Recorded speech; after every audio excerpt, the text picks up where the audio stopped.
Real மீடியாவிலேருந்து Mohammed Rasim பேசுகிறேன். இன்றைக்கி நம்ம என்ன கான்செப்ட் பார்க்க போகிறோம்னா ப்ரேயரை பற்றி கான்செப்ட் தான் பார்க்க போகிறோம். நாங்கள் வீடியோக்குள்ளே போகலாம். எல்லாருக்கும் வணக்கம். என் பையனோட பேர் முகமது ரசீம். ரியல் மீடியான்னு சொல்லிட்டு ஒரு சேனல் வச்சுருக்கான். அந்த சேனலுக்காக கான்ட்ரிபியூட் பண்ணுறதுக்காக without any money for free of cost I'm going to give explanation to everybody. First நம்ம என்ன யோசிக்கணும் அப்படின்னா, என்றைக்குமே ஒரு காலையில் ஒரு மனிதனுக்கு எந்திரிக்கும் போது தேவைப்படும் போது என்ன பண்ணுறாரு? அவர் ப்ரே பண்ணுறாரு. அது எந்த காட்னாலும் சரி, முஸ்லீமாக இருந்தாலும் சரி, கிறிஸ்டியனாக இருந்தாலும் சரி, இந்துவாக இருந்தாலும் சரி, இல்லை எந்த மதங்கள் இந்த நாட்டில் இருக்குதோ, உலகத்தில் இருக்குதோ, அவ்வளோத்தையுமே இணைக்கிறது ப்ரேயர் தான். இந்த ப்ரேயரை நம்ம எப்படி பண்ணணுங்கிறது உலக நியதி. அதுங்கிறத நான் பேச வந்திருக்கேன். நீங்கள் ப்ரேயர் ஸ்டார்ட் பண்ணுறீங்க அப்படின்னா முதல்ல கான்சன்ட்ரேஷன் உங்களுக்கு ஃபுல்லாக ப்ரேயர் மேலே மட்டும்தான் இருக்கணும். நீங்கள் ஒரு சப்போஸ் நீங்கள் அல்லான்னு சொல்லி கேட்குறீங்க அப்படின்னா, அது கெட்டும்போது உங்களுக்கு உலகத்துடைய எல்லா விதமான திங்கிங்கும் வந்தது அப்படின்னாலே அது இஸ் நாட் அ ப்ரேயர். சரிங்களா?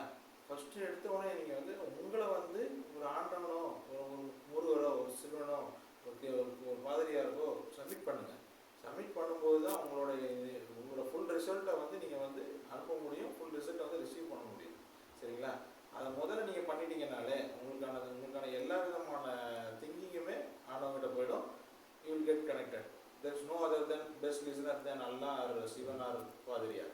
Best listener is always a God. There is no God but Allah. What is the meaning of that? வேற எந்த கடவுளுமே இல்லை. ஆயத்தி குஷில் ஃபஸ்ட்டு வாசியில் சொன்னீங்கன்னா எந்த கடவுளுமே இல்லை, ஆனால் இறைவன் இருக்கிறான். அல்லானா என்னது? இறைவா, அவ்வளோதான். நான் இது போட்டதுக்கு பல விவகாரங்கள் என்னுடைய நண்பரே கிரியேட் பண்ணார். இருந்தாலும் எனக்கு அதை பற்றி பிரச்சனை இல்லை. என்ன சொல்ல வரேன் அப்படின்னா, இறைவன் ஒருத்தந்தாங்கிறது எல்லாருக்குமே தெரியும். இல்லை பலவாக இருந்ததுன்னா கூட நீங்கள் உங்களோட இதை வச்சுக்கோங்க, அதை பற்றி பிரச்சனை இல்லை. ஆனால் எப்போவுமே ஒரு ஒரு வழிபாடுங்கும்போது உங்களை ஃபுல்லாக அர்ப்பணித்தால் மட்டுமே முடியும் என்கிறது தான் என்னுடைய டாபிக் இன்னைக்கு. என்னுடைய பையன் இந்த நியூ இயரை நல்லா எல்லாருக்கும் கொண்டாடுறதுக்காக அவனோட வீடியோ இதில் அட்டாச் பண்ணுறேன். நான் கேட்டு தெரிஞ்சுக்கோங்க. அவனோட அட்வர்டைஸ்மெண்ட் பார்த்து அவன் பார்த்துப்பான். இதுக்கு எனக்கு எந்த சம்பந்தம் இல்லை. Just I am leaving this topic with this. Thank you everyone. உங்களுக்கு இந்த ப்ரேயரை பற்றின வீடியோ பிடிச்சிருக்கோன்னு நினைக்கிறேன். உங்களுக்கு அட்வர்டைஸ்மெண்ட் பப்ளிஷ் பண்ணணுன்னா இந்த நம்பரை காண்டாக்ட் பண்ணுங்கள். தேங்க்யூ.